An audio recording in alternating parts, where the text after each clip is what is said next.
They practice in a warehouse on Suffolk Street in Worcester, up a set of steel steps beside a loading dock down a darkened warehouse hallway.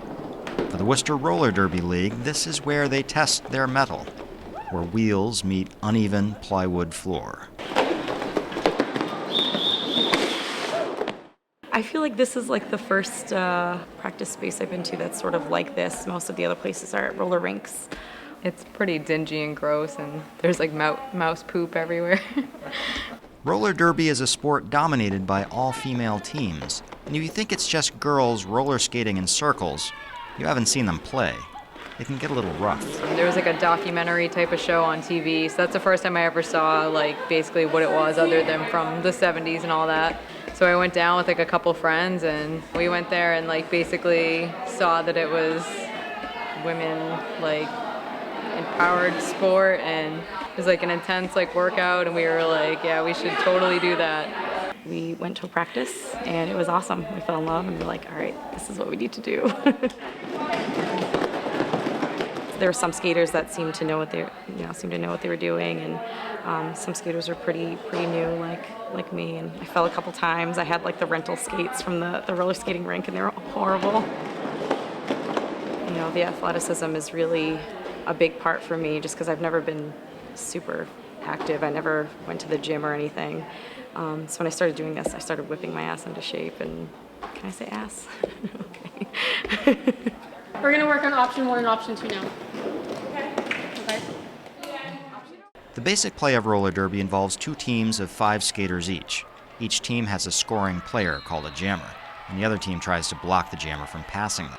A lot of people like don't understand like the point scoring system, how it works or anything, and we wear shorts and stuff, and they just look at us as just a bunch of chicks playing a sport, you know?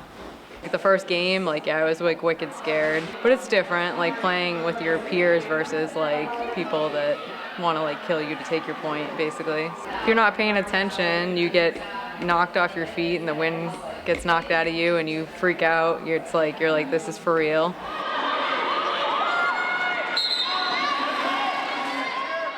For roller derby players, choosing your name is an integral part of the sport. Names are usually colorful. So my name is Melissa, nickname is Missy, and everybody sort of just called me Messy instead of Missy. And I wanted something cool and badass to go after that, so we went with Messy Murder Her. You have to pass a series of assessments to actually earn your derby name. So before that, you're just fresh meat. Go, go, go! You've got to be aggressive, you've got to be fit, and you've got to be able to take a hit. In that way, the sport runs counter to the societal norm many women are raised with. And that's something most players find empowering. Okay, let's keep playing our game. Play hard, play tough, come on, ready? Go fight, kill on 3, ready? 1, 2, 3, go fight, kill! We do hit each other and apologize a lot, and then remind ourselves that we shouldn't be apologizing because that's what we're supposed to do.